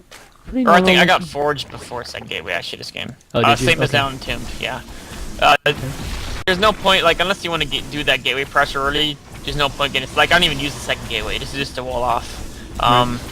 I think I might have seen something that made me be afraid of some early stuff. That's why I did this. Okay. Yeah, Suppy builds those natural gases first, which is, you know, when he was on the show recently, I was mentioning that it's pretty smart, because they don't know if you're going 4 gas or or if it's just 2, you know. Yeah, I pretty much always got the natural gases as a Protoss before the main ones. Yeah, so. exactly. Yeah, that's pretty smart. And just a little spoiler for guys that are watching. I kind of want to preface this so that we can talk about it. Is that Suppy's going to go Muta here, and it's obviously this is a great game, because the first 2 he went faster. And I thought this would be a great discussion point. Just how to handle Muta on this map. Yeah. This is actually, it's not a bad map for Muta. I don't think it's not like especially good map for Mutas either. It's a pretty bland map. It's actually, I almost don't like Zergo Mutas on this map quite as much, because it's such a good map for Broodlords. Because if you look at, like, it has a certain width to it. It's not super narrow, right, when you look at it. But then, that's just when you look at it. When you actually look at the ground pass, every ramp from the sides goes in. So if you actually, it's only about 2 screens wide. Actual movement up and down across the map. Yeah, I see what you mean. There's like a choke basically right in the middle. Yeah, like from a watchtower, if you control watchtowers, you can go 1 screen in either direction and shut off the entire map. Yeah. And if you're Suppy, you build like a shitload of spines to make a wall anyway. So. Or also just as your Broodlord Infestor army pushes, they can't walk around it. Whereas on Entombed, every time they tried to push through the middle, I'd just go on the sides, right? And little hidden hallways. Yeah. Yep. Okay, that's a good point. Map, I really like Broodlords. I think are really, really strong in this map because of that. They're also, they don't have those, like, Entombed has so many good positions for them to fight against Archon and Vortex. This map doesn't have that, but it's just your opponent can't circumvent you as easily. I see. What do you think of drop on this map? Like 2-prong, obviously one prong is drop. From a Zerg or a Protoss? From a Zerg. Like you having to defend it. Is it difficult on this map or? Same as Daybreak, roughly. Okay, got it. Generally, the Zerg drop play works. Like, if Protoss doesn't see it coming, the Zerg will usually just straight out win. Right. Just do enough damage that you just keep throwing stuff at him. The Protoss sees it coming, the Zerg will end up a little behind. I see. Because, Protoss should have Blink by then. Yeah. And, Yeah. Blink Stalkers are so mobile. As long as you have observers knowing where they are, you can counter pretty well. And that's pretty much true on any map. So like drop plays almost best on maps where you think they might like not get Blink Stalker. Well, that's never gonna happen. Yeah. Like it's almost best on a map where I guess you think that there's less chance of them seeing it coming. Maybe they're playing a little bit extra greedy, rushing to pull outside too fast or something. I feel like it's more robust than this, though. I mean, the meters are they're too costly and fragile to... Like, you're holding it with, like, 5 Blink Stalkers there. I mean, and it's right. I mean, he shouldn't be just, like, diving into that, right? And... Yeah, I mean, the question is, should he have dived for the probes? That's hard to tell. Yeah. I mean, he would have lost it all, though. I mean... Yeah. It's a hard call. I think he made the right one. But, I mean, this is also harder to defend than a drop. Okay. Like, it is and it isn't. I mean, it moves a lot faster, and it's not like the Zerg doesn't lose stuff. Like the Overlords are slow enough that the Zerg can get in trouble trying to do drops. Yeah, that's true. I mean, my reasoning for it, my logic was really that army that he drops in the base will be much like you'll have to pull units from your third to deal with it. Yeah. And right now he can't even two-prong you right now. It's so solid at your third. So if he rushes for drops, I should have my guys spread differently, right? Yeah, that's true. All the observers that know what he's doing. And I tried to do this DT harass, but I sent him 3 places, and 2 of them didn't do much, but this one of the main's doing pretty good work here. Yeah. The thing with drops is that drops can't really threaten the base race because they move slower than Blink Stalkers, right? Yeah. So, one of the strengths of mutas is that you can always have the muta just hang around, and if Force starts to push out, you can run around the stalkers and base race them, right? You can't do that with drops. They can just run you down. Like if you ever get weaker than the Protoss, they can just go out, run you down, and kill you. Yeah, that's true. It's a trade-off. But you're right that the drops have more aggressive potential, more damaging, because muta's stats aren't as high as anything else you drop. Yep. It is less mobile, so. All right, I'm gonna have to. We're gonna pause soon, but not right now. Oh my gosh, I picked up those 3 infestors. That's huge. Okay, and okay, I'll pause. Okay, let's pause right here. All right. Okay, I kind of wanted to point out or just ask why you decided to attack into the 11 spines when. Obviously you could have gone to the natural. There's only like 5 spines there. Obviously, it's a bigger space, so maybe that's the reason. But that's a lot less defense he has. So I kind of wanted to get your, did you know about those? I mean, did you know basically what you have an observer right there versus yeah. Well, I don't know that there's 11 spines until I start moving up into that. Oh, okay. So you didn't know there was 11 spines right here. Yeah, okay. I knew there were 5 in other spot. I only saw 1. Okay.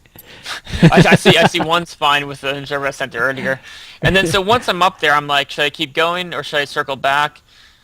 Maybe I should have gone back to natural, but the thing I don't like about attacking a Zerg either natural or third, I could go to third just the same, right? That I mean, I would blow through the spines, right? But then you're at this situation where kind of like Zerg's coming at you from everywhere. Yeah. And I mean, if it's roaches, that can be kind of scary, or even Zerglings. Whereas if you go on the right side, like, honestly, 6 more spines is not even that big a deal at this point in the game. It might be a big, I don't know.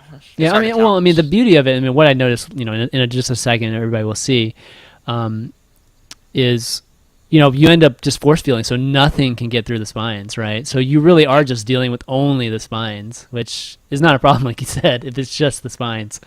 Yeah, so. I feel like positioning is much more important than a couple extra units in these type of battles, because like fungals, force fields, and Zergling's Sorcerer is so big, and even if I didn't do the force fields, he can only come at me from one way, like, and all his rallied Zerglings are only really coming mostly from one way, or maybe up the ramp. But if I'm hitting the third, let's say, like, there's guys coming in from every direction, drones can even flank me, and Yeah. It's just it gets messy, and if you both like on this type of attack I'm doing here, this is like I say, this is like a pre-hive timing. This type of attack, if you lose your army and Zerg loses their army, you've lost the game. Yeah. Because you don't have like a mothership, you don't have a fort base. Zerg at that point, Zerg could either just throw roaches at you, or they could just go to broodlords, or they can do anything. Like this attack, you can't lose this army unless you kill at least like if you kill their fourth, then maybe it might be okay. But even then, I think you might be in trouble. So you definitely have to do a ton of damage with this. Yeah. Yeah. Okay, let's start it up, which you do. So 3, 2, 1, go. Okay, and the other thing is, I should have a War Prism or something in here. Either I forgot to build it or he sniped it. He must have sniped it. I think he sniped it, actually, just right before this. That's something, it's so important to have a War Prism in this attack to be able to just keep reinforcing right in the fight. As you can see, I'm having to rally units from my, third or whatever, right? Yeah. And he just losing those 3 infestors that you sniped earlier hurts him too, because this is really the position where the Zerg just wants to be bungling you like 2 or 3 times over now. Yeah. And this attack also is one that Zerg really, ideally, like, you can defend it with all the massive lines he did, but this is actually easier if they have Roach Horn, they just spam. Like, as soon as you use moving out with this mass gateway type timing, the Roach infestor is just a better way to deal with this. Yeah, that's true. So that's something about Suppy, like, never makes roaches, which is one of the little bit, I mean... Well, they're not upgraded. I mean, even not on non-upgraded, like O2 roaches would deal with this. I mean, it doesn't really, I mean, the attack upgrades aren't really that big a deal. Okay. For Zerglings they are, because if you have no attack upgrade on Zerglings and you're fighting a high armor target, you're losing like 40-50% damage. Yeah, right? you are. Whereas with the Roach, 16 minus 3 is 13. You're losing, like 10-15%, whatever. Yeah, for the folks, for those of the folks that aren't catching what he's saying there is that the higher the attack speed for a unit, higher attack damage. Oh, attack damage. Sorry, yeah, attack damage. Well, it's DPS, right? So it's kind of a combination of both, right? I didn't know you were going there. Yeah. So I mean, it's really the DPS, and obviously with Zerglings, you're talking speed and you damage per shot, right? So if it's much more worth it for him to get attack damage there. Yeah.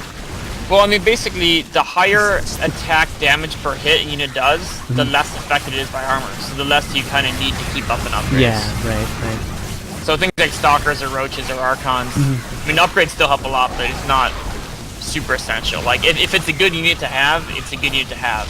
Yep. Whereas just Zergling, like, Zerglings counter Stalkers, but if they're 3-3 Stalk, if they have 3 armor to Stalkers, your Zerglings actually aren't going to do anything to them anymore. Right. Yeah, gotcha. Whereas, like, Roaches counter Zealots no matter the upgrade. Exactly. I mean, they can still kite regular non-charged Zealots all day. So yeah, and even if the Zealots have 3 armor, they're still gonna kill them almost as fast. Right. Exactly. Yeah. Well, we're making really good time here. So, what do you guys want to do? I mean, obviously we could do a super long Q&A. Maybe we'll start off doing a little bit of that, and then I'll kind of play it by ear after that. So, guys, if you want to call in any of your questions right now for Axslav, you can ask him anything, whatever matchup or what his favorite food is. I mean, get to know Axslav a little bit better. Add me on Skype. My Skype ID, let me type it in here. It's ChanmanV, and I will bring you into the call once you add me on Skype. I'm gonna have to fix the cameras though because I didn't do that beforehand. But so when's your next event? Rally? Okay, so end of August, right? Yeah, it's like the 23rd or 24th, I believe. Hey, is there an event between Raleigh and the last one in Texas or wherever it's going to be? Oh, the MLG like finals or whatever? Yeah, is there one in between Raleigh and that one? I'm not sure they announced their schedule yet. I mean, they seem like they always going to run arenas between events, right? I mean, I doubt there'll be any. I think Rally there won't be any championship, convention really? event. Oh, that's a bummer. Probably not. Yeah. I was hoping to be one more. Yeah, probably not. There might be a fall championship, and then no, I think the fall championship will be the one in Texas, and that'll be probably in December or late November, some of that. Yeah. So, probably like late November. Yeah. So there might be. Maybe. I'm just hoping for an Orlando. That's really my thinking. Okay, we got Ollie Wop wants to call in here. Yep, lots of people calling. Good stuff. All right, I'm gonna have to fix this. Oh god, the Windows really got messed up. When does that happen? Yeah. Yo, what's up? Hey, Hey, Xlav, what's your favorite cookies? favorite cookies? Cookies. Hmm. I don't actually eat cookies very often. I don't know. I don't really eat too many sweet things. Uh, there's these ones. There's this place down the street we went to before. They had these ones that like cranberries, blueberries, and like chocolate chips in them. That was pretty good. Sounds tits. All right. Yeah. All right, thanks, buddy. Alright, thank you. That was a weird one to start off on. What's your favorite cookie? All right. Okay, let's see. Send here. Let me fix the camera now. Whoa, that's loud. One to start off on. What's your favorite cookie? Hey, how's it going? You might want to mute your stream. Yeah. Is it good now? Yeah, it's good. Yeah. So my question basically is for PvZ.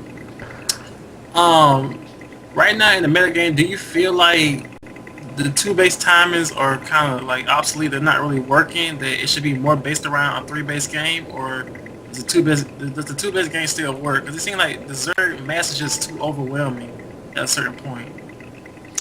I think the two-base game can still work, but I think if you're playing a Zerg who plays closer and closer to handling their macro just right, it works less and less often.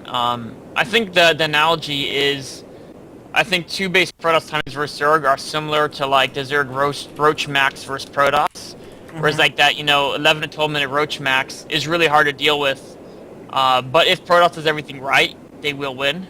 Whereas same thing two-base Protoss versus Zerg, like it's hard for Zerg to deal with those, and if you can always execute them better and better and better and make them harder and harder to deal with. But if they do everything just right, they should win. Okay, thank you. All right, thanks, buddy.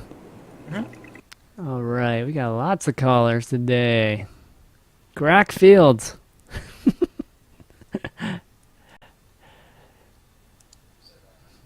I'll hold my breath on this one.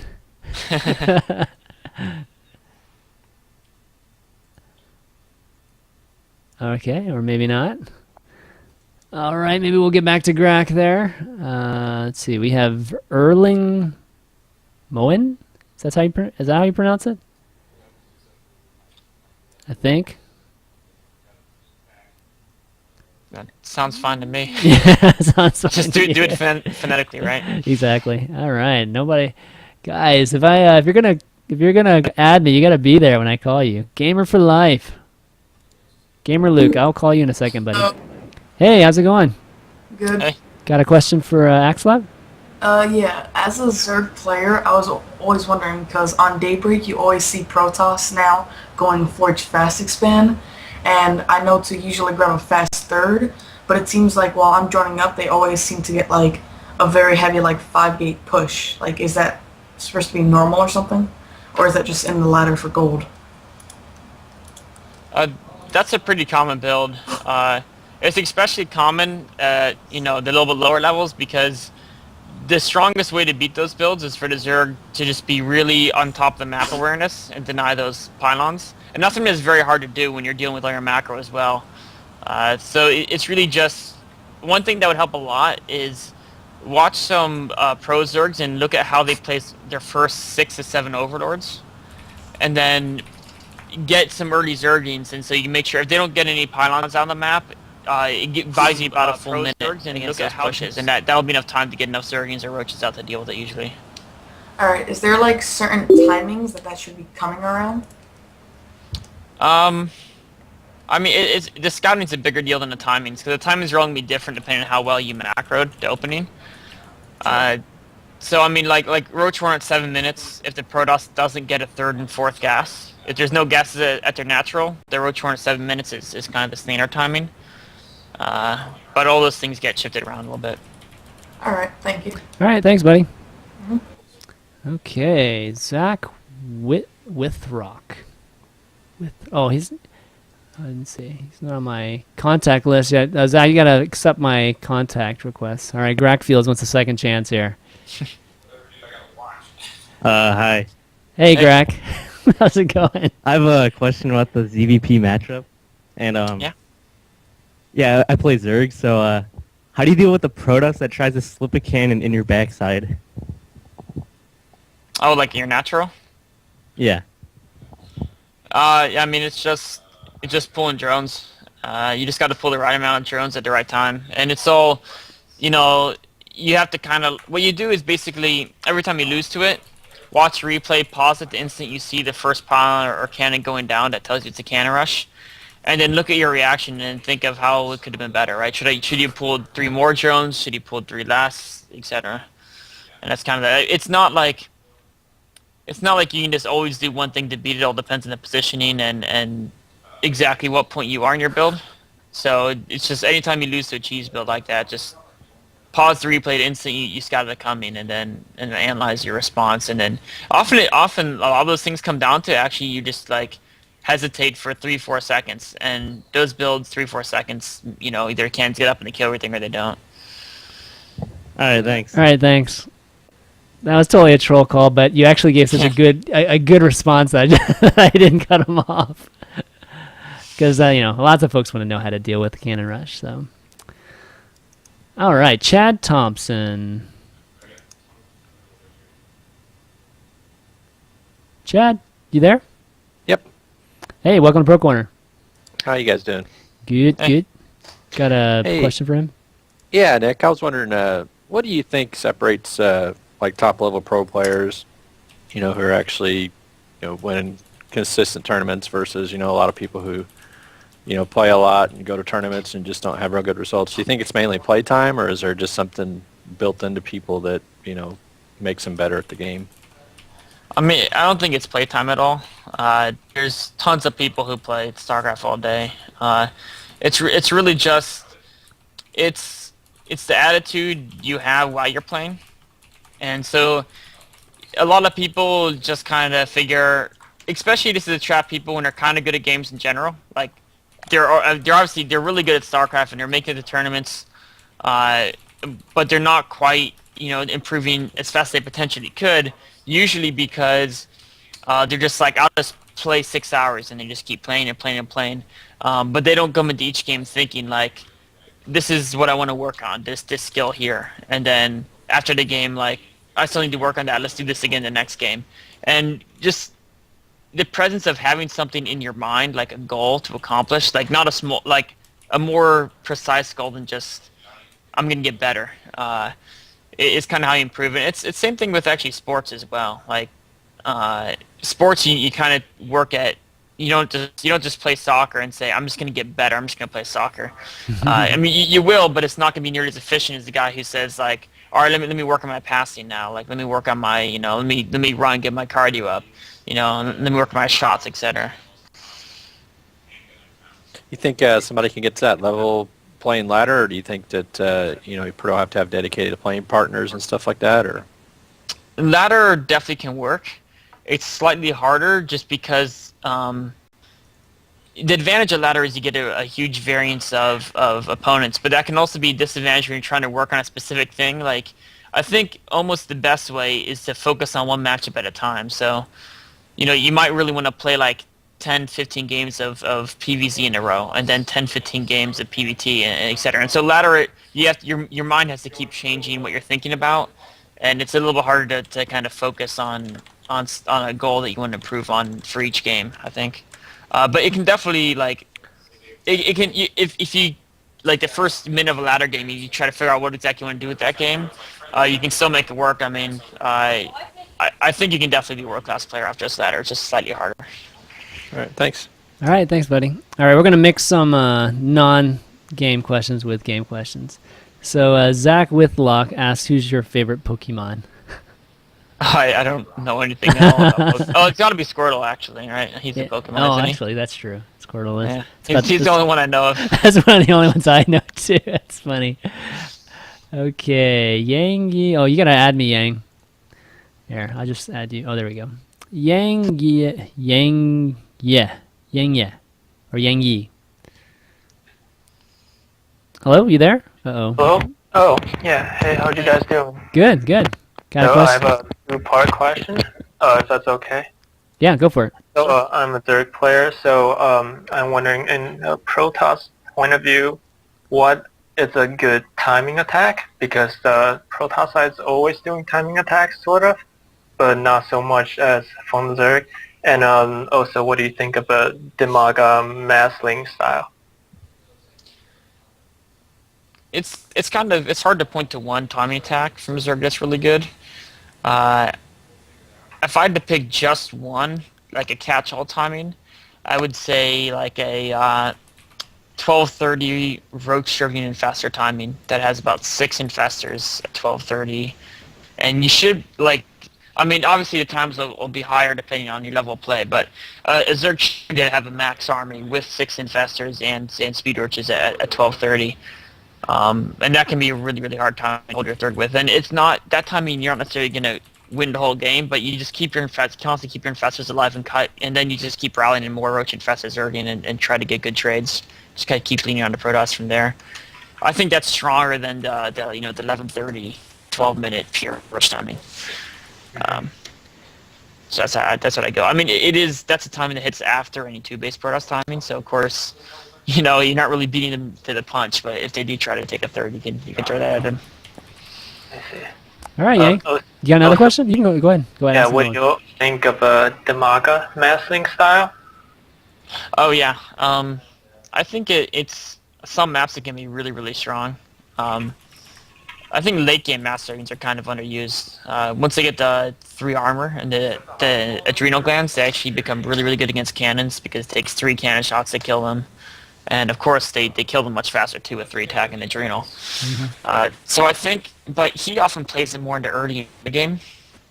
And I think in that situation, you have to be able to really be good at picking your fights.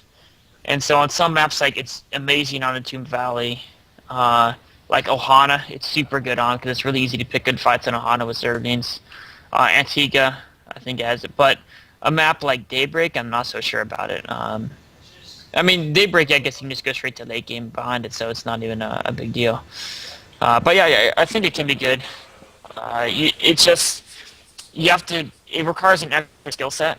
It's super, super important to control the position of the map, and you have to make sure that anytime they move on the map, if they move out in a spot where you can fight them well, you just fight them. And you have to make sure that they're always worried when they're moving on the map. So it's a little bit more intricate than playing just like, Roach or Broodor or stuff like that. We just kind of walk around the map and fight them when you see them. Okay, right. Thank you. All right, thanks, Shane. Okay, who did I say was going to be next? All right, Gamer Luke. Kind of looks familiar, actually. Nah. What's happening? What's happening? Welcome to Pro Quarter, buddy. Hey. I got camera. What's up, Axe? Hey, what's up, man? Nice. I got a 2-parter. First one is non-StarCraft related. So if you couldn't play games or go drinking, what would you go do for fun? That takes out a lot of my fun. Exactly. So That's why I like to do board games a lot, so I do that with friends too. But assuming you're not counting that either, I might go back into martial arts, to be honest. That might be what I'd have to do. you have to elaborate a little bit on that. Yeah, so I used to actually, one of my friends I've been hanging out with a lot, he's actually training at the place I used to, and it's kind of making me feel like going back there sometimes. But there's a place in San Jose called IMC Academy, which is like a really great place. It's mostly, they'll let you train all day there if you want. It's kind of a set price, and it's just, they do, jiu-jitsu, boxing, kickboxing, self-defense, MMA style stuff. So it's like a catch-all, just like, punch people around, get punched, feel good. After you lose like 10 games in a row, start kicking some ass for real. Yeah, well, you can kick my ass in and out of StarCraft apparently. Not anymore. I mean, I've been out of it for too long, and the learning curve is so steep in that, just as well as StarCraft, which is why I like it so much. Is it's it's intellectual and skillful as well as just athletic. So that's really. My only, besides, like you said, StarCraft, other games and board games and hanging out with people, that's really been my only passion. Fair enough. Or maybe, what I might do? I might read more books. Like You might. Doesn't sound like you're that motivated to do that. I would read more books probably if they definitely do that. Maybe I would write a book. And then I have a more serious StarCraft question too, which you kind of answered briefly on your stream today, but a lot of people are interested in that build that I saw. I can link it here, but I saw Orb doing it a lot on his stream, and it's the 2-base kind of mothership into Zealot Archon against Zerg. Yeah. And I was watching him do it, and I was reading the thread, and it looks effective and easy, to be honest, and I was just kind of curious to get a little bit more detail. Yeah, I mean, I know that build. The two concerns I have of it is, one, I don't see the benefit of rushing to Mothership out too much, because I don't think it has a huge impact on your game against Zerg except for Sprudords, or if you're trying to use recalls a lot, which that strategy, I mean, getting it that early, you don't really have the economy to throw around units and recalls. So it is slowing your third relative to like the thirds I've been doing for Suppy, or even some of the Korean players take thirds, like 630 or whatever. So you're slowing your economy a little bit for what I see as a marginal gain. And then I also get really concerned. I actually did a couple times myself about the timing I just described, like the roach infestor type timing. How can you defend that cost efficiently? The roach, any type of roach time you can defend really cost efficiently with just force fields, but as soon as they add infestors into that, even just a few, I think it's hard to defend it cost efficiently without Storm or Colossi. And your Storm and Colossi are going to be very delayed. So, I mean, Archons are nice, but the Archon Vortex doesn't work against roaches. They kind of just laugh at you and insta-shot all your Archons. Gotcha. So. Cool. All right, Luke. Thanks. All right, thanks, guys. Thanks, buddy. Bye. Good questions. Like that. Who did I say was going to go next? Oh, yeah, that Erling... that Moen guy. It's probably just like brutalized his name, but there's something I was going to ask you. Oh, what do you have you seen Puck play much? Rude Puck. I've seen a lot of his PvZ. I haven't actually played him very, very often myself. Actually, he's terrible at PvP. But what do you think of his PvZ? Because I'm actually really intrigued by it. I mean, I haven't seen him super recently, but from what I know he's really known for just Immortals every time, right? It's not so much the Immortal part of it that I'm intrigued by. It's really the constant warp prism, like you know what I'm talking about. Like he ends up continually building warp prisms, and then he's got like 3 or 4 just constantly going, and it feels like a Terran, like an MMA Terran or something. Yeah, I mean. Hero got famous for doing that exact same style. I haven't seen Puck do it, so I don't know exactly how he plays it, but that style, Hero stopped doing it because it was really good when he was playing like foreign Zerg, so he could just out multitask. Right. But the problem is that if you're doing that early, it's really, really hard to actually defend your third while you're doing that. If you're doing it early game. Late game is just really, really good. There's no reason not to do it. But if you're doing it, before the 13-minute mark, roughly, it's a lot of Zerg. If a Zerg can defend and put pressure on you at the same time, it's going to be a little tricky, and you might it's not like you'll lose a third, but you won't develop to your late game as fast as you could. Yeah. And you won't really damage Zerg that much, and then you'll just be slightly behind. Yeah, it's definitely it's a different indirect kind of way of playing. I mean, you're right. I mean, you're open to counters playing that way, but I don't know. I just felt like it was. I don't remember Hero playing that way, so I must have just missed that part of Hero's game. Yeah, he got during. When he was first coming out and playing all the foreign tournaments, he got really, really famous for his PvZ. That's what he was most known for. Right. It was all off of just taking thirds with 3 units while he's running around with 5 War Prisms. Right. And then all the foreign Zergs, they'd have 30 roaches. And he'd have 2 sentries, but the roaches would be stuck back defending, right? Because he'd be warping in everywhere. Yeah. But then it got to the point Zergs just be like, oh, why don't we just fall across them? Yeah, exactly. And so he kind of stopped doing it. And there's that's he was doing it way too much, right? And then he might be backed off too much. There's a middle ground with it that's really hard to find because warp prisms are super, super strong, and it's hard to know how much you can commit to them and at what time. Yeah. For me, I use them a ton late game. Like that Entomb game, I just constantly make him out of my robo nonstop, but that's only when I get to late game, and maybe I'm doing it too late. There's probably some opportunities to do a little bit earlier. It's hard for me to tell. Right. Erling, sorry about that, buddy. I didn't realize you were actually on. But Yeah. Hey. hey. Can you hear me? Yeah, I can hear you. Okay. Thanks for having me here. Yeah. No, thanks for calling in, bud. Okay, so I got a question for Axlav. Go ahead. Do you think there's a build that counters more builds than other builds in PvP? For example, Phoenix or Colossi on one base? It depends on your skill set, but I think Obs is the catch-all build. So, like, there's no build that counters Blink Observer except on Daybreak. But any map besides Daybreak, there's never a build that really put the other guy ahead of Blink Observer more than like a.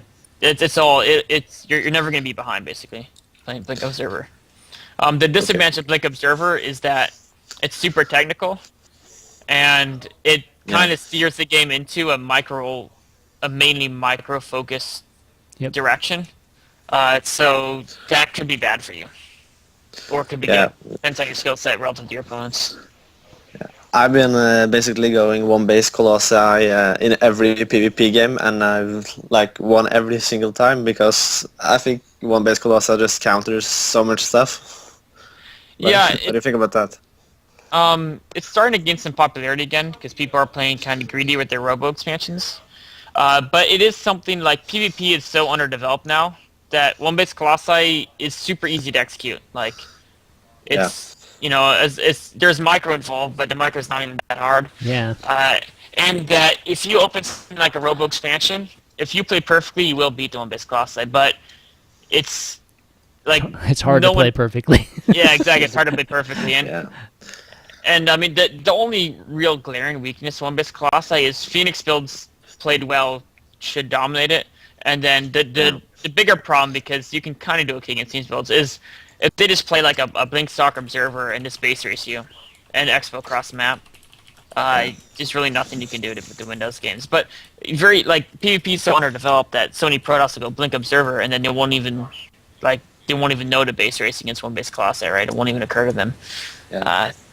So it's good for simplicity in a matchup that no one is good enough at to play a more complex way.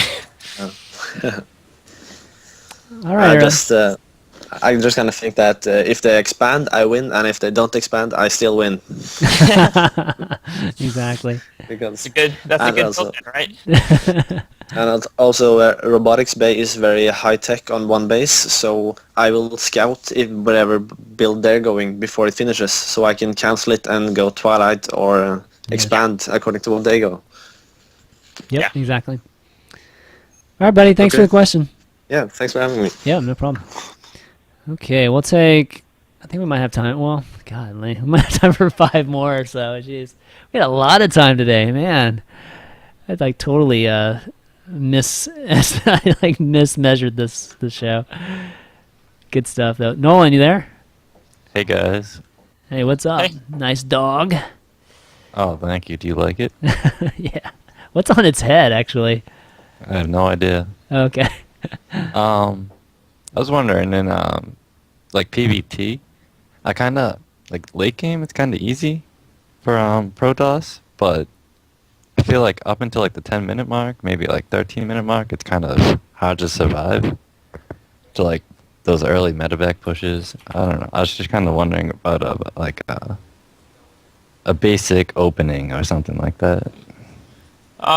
It's just force field micro. Yeah. It's actually interesting because that's like the standard, that's the standard theory about PvT. But if you look at like the very top level, it's actually the inverse. Protoss is always way stronger up until, the armies get developed, and then Terran is stronger at that point. And it's because early game, if everyone just kind of throws units at each other, Terran's going to win. But if Protoss has really good force fields, Terran really gets pushed around pretty badly. So it's just, your build's probably fine.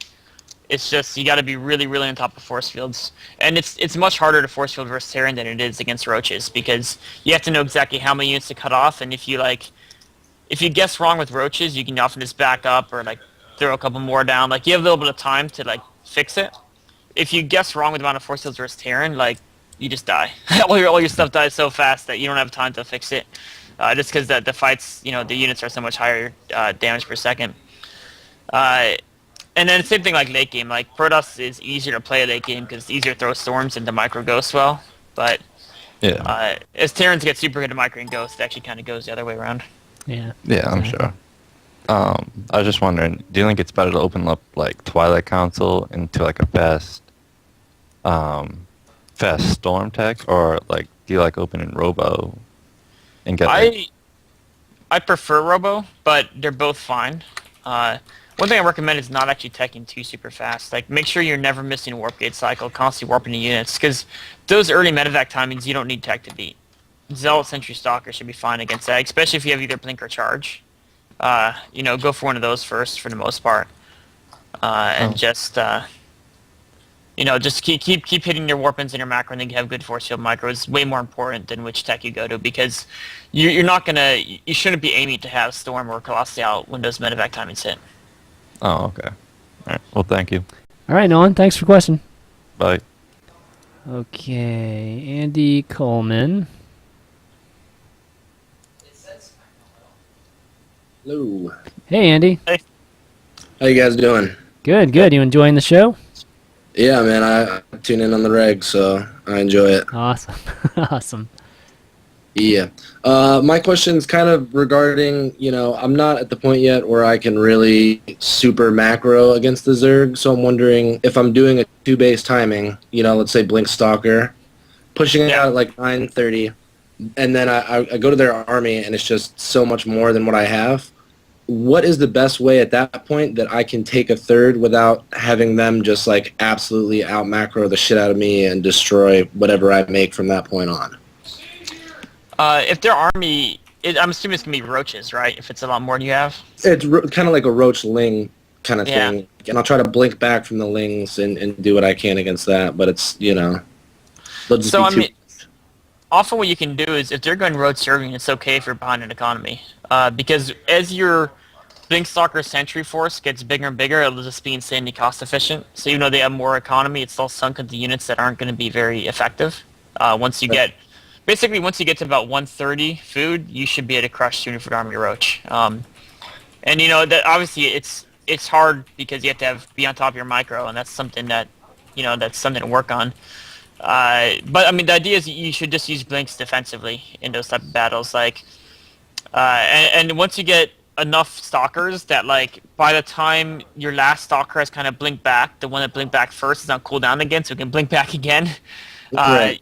Once you get that kind of critical mass, then that's your goal. So you just take like a late 30s back up, and then what you're gonna do is you can spend your minerals on a nexus and some more gateways to make a partial wall, and then your gas will go to some more sentries. So you want to go up to probably about 7-8 sentries if they're roach heavy, and then just go pure blink stalker and then scout them. And eventually add in either Colossi, Storm, whatever you want to do. But okay. And then also, if you guys got time, I also had a quick PVT question. I've been kind of experimenting with this thing where, so the Terran doesn't hit me as early as they would like to, I'll have an observer kind of at their ramp and hide a warp prism behind their base and then warp in zealots to just kind of buy time.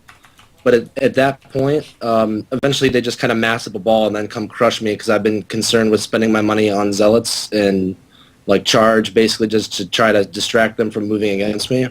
I'm kind of wondering, at that point, should I be upgrading or should I be going like robotic tech or like archons, or I don't know, like the composition at that point that goes best with that style? Yeah, I mean, one thing is you should only be sacrificing units to buy time if that time is going to give you something that's big. Like, do you have a third that's almost done that, you're adding a bunch of warp gates and you just need some time to get that production in? Are you, like, rushing out Storm? If you're doing these counterattacks to buy time, you need to be playing extremely greedy behind it, or else you're just throwing away units to buy time, but the time's not helping you more than it's helping them, right? Because you're both just adding units in, but you're losing them. Yes. So, in general, I would just avoid doing that style unless because you have to be insanely greedy, and then you have to buy. Then you have to make that grade work by buying enough time before it pays off, and it's kind of a really hard line to walk. So in general, I'd say, the War Prism is good, but don't just keep throwing it at. Like you don't want to throw away too much stuff on it. But if you are trying to buy time, it would be Fast Third and Storm would be the thing to go for. Cool. All right, Andy. Thank you guys very much. I appreciate the call and the help. All right, thanks for calling in. Yeah, have a good one. All right. You too. Thanks. Okay, we got to get a non-StarCraft question here. All right, Chosen's going to ask, how do you deal with that? How do you deal with people who say that, or what do you think about people who think you look like Justin Timberlake? I don't know. I think it's a compliment. So. What, for Justin? Well, he's a pretty famous person, so if you get associated with someone like that, it's always a good thing, right? Yeah, that's true. That's true. Yeah, no, so I think it's a good thing. All right, let me get another one of these. What device do you use to trim your beard and mustache? I usually just use a razor, or and then you put you can put attachment to get it to a certain size, but yeah, just a basic razor. Oh wow, really? Doesn't that hurt? Yeah. Oh my god. Okay. Cool. Oh shoot, bro. Okay, let's get 2 more guys, and that'll be it. Shoot, did I promise anybody here? No. Here we go. Last call. Actually, this is the last caller, and then we have one more question after that. Ethan Michael. Ethan, you there? Can you hear me? Yeah, we can hear you. Okay, I've got a question about PvP. All right, shoot. What exactly is like the fundamental reactionary build in PvP? Blink Soccer Observer. Yeah, exactly. Or if the fundamental reactionary build is a 1-gate Robo Chronoton Observer, and then the thing is though, no matter what you see, you could just go Blink Soccer Observer because that's fine versus everything. Or you can just expand, and then your observer gets there, and then your observer can tell you what to do from your expansion. So you have 1-gate Robo, you just start your Nexus. If you see like a Twilight Council and Chronoing out Blink and 4 gateways, you would, add in 2 more gateways. You might even want to cancel your Nexus and just get a bunch of units. Because that's a Blink Rush, right? This is all, a 4-gate you've already covered because you've either defended or died to it by now. And then if you see Phoenix, you just add in a lot more gateways. No Twilight, no Forge, just a ton of gateways, a bunch of units. If you see them going 1-base Colossi, you probably add in a War Prism, and you want to try to defend your expansion by threatening a counterattack with the War Prism. So there's things like that you can do, or you could just go Blink Stark Observer versus everything because it's the most reliable build. What's the best reaction when you see an expansion going up? Would that be a good timing to attack, or would that be a good timing to sit back and try to throw up your own expansion to try to beat them in a macro game? It depends what you have. You're set up for good expansion and how they're expanding. So if you haven't built any tech building set, like your probe sees an expansion like super early, like a 1-gate expansion, you can either go to 4-gate or 4-gate Blink would be the correct response. And then you kill their expansion. They'll probably hold their ramp with force fields if they're playing really well. You can try it, but they'll probably hold that. And you expand behind it and then add in a Robo. And you have an economic advantage. And you'll get that Robo to cover your scouting. If, let's say, they expand off of like 2 gates in a Robo, if you've already gone for Colossi, you could try a 1-base Colossi, and that's very good. But if you haven't yet gone for it, you should just counter expand because it's going to be too late if you try to change your build that late in the game. So it basically depends. Like builds, if you haven't built a tech building yet, or if you're already going for like a 1-base timing, like 4-gate Phoenix, 4-gate Blink, 4-gate Colossi, 4-gate War Prism, then you just keep doing it. Or if you're doing but if you've already gotten other things, then you just counter expand and play from behind a bit. All right. Well, thank you very much. Good luck in all your future tournaments, bud. Thank you. All right. Thanks, Ethan. All right, we got one more. Oh my gosh, your picture is huge. What's going on? Let's see. All right, we're gonna ask some non-StarCraft questions here. Let's see. Okay, what music do you listen to, and what's the best to game to, in your opinion?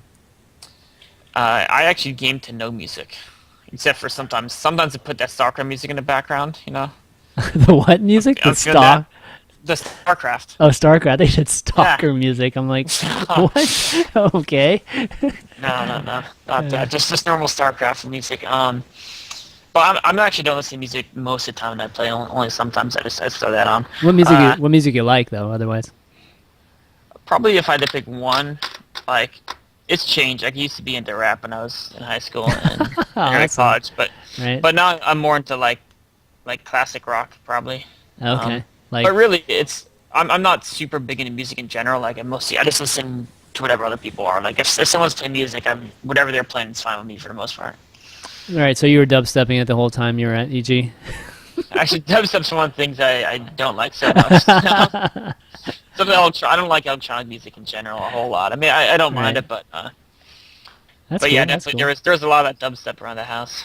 You think? Oh my gosh. All right, one more non-StarCraft related. Let's see. What's a good one?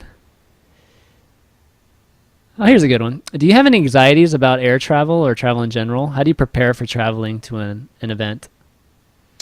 I don't have anxieties about anything in life, so. Nice. Nice. I can't remember the last time I felt anxious about anything, so.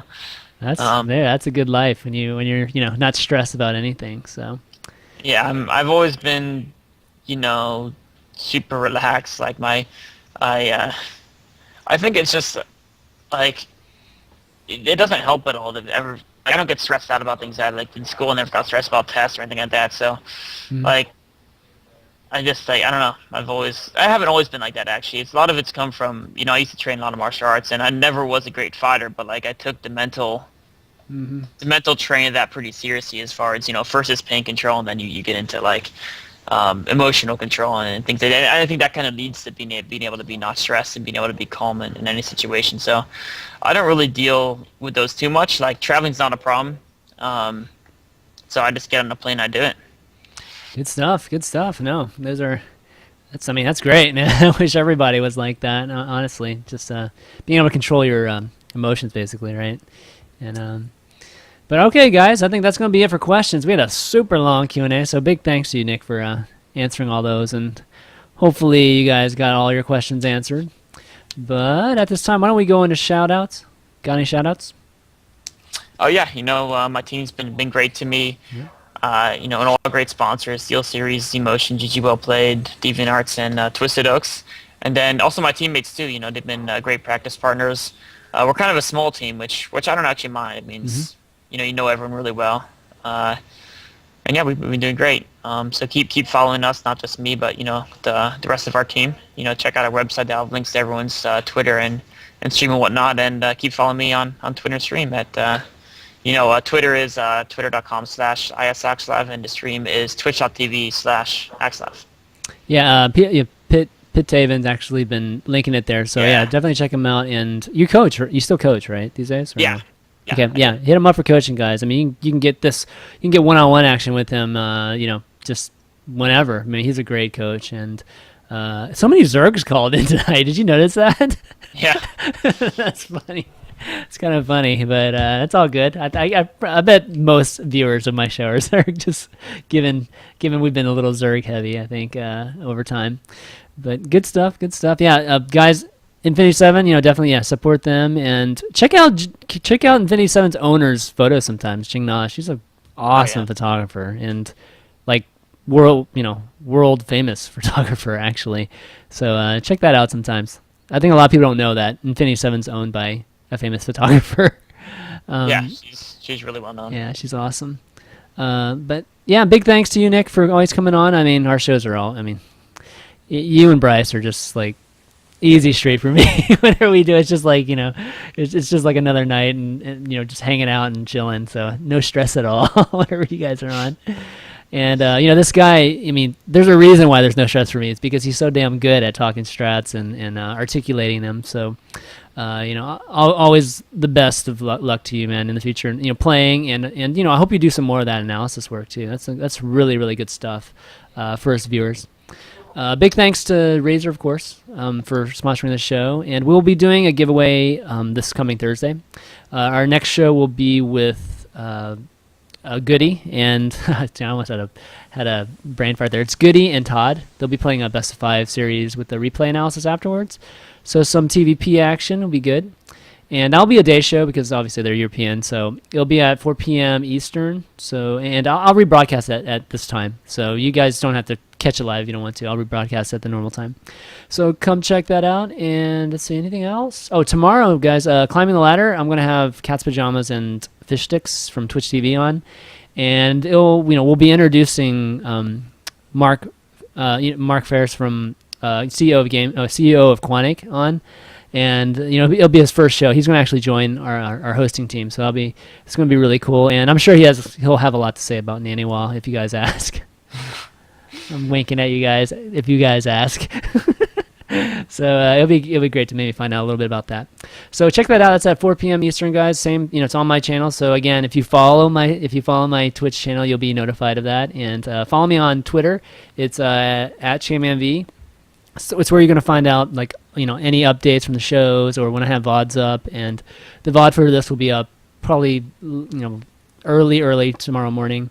And check out that too, youtube.com/ChanmanV. That's where all my VODs are for all the shows and all the isAxslav shows. Great shows, so check them out. I think you've been on 4 or 5 times now, 6 times. I mean, yes, 5 or 6. Yeah, you're the closest. You and Bryce are definitely the closest to regulars I have. So well, it's always fun every time. So it's awesome. Thanks for doing it. Yeah, no problem. All right, guys, that's gonna be it for tonight. We will see you on Thursday. Peace.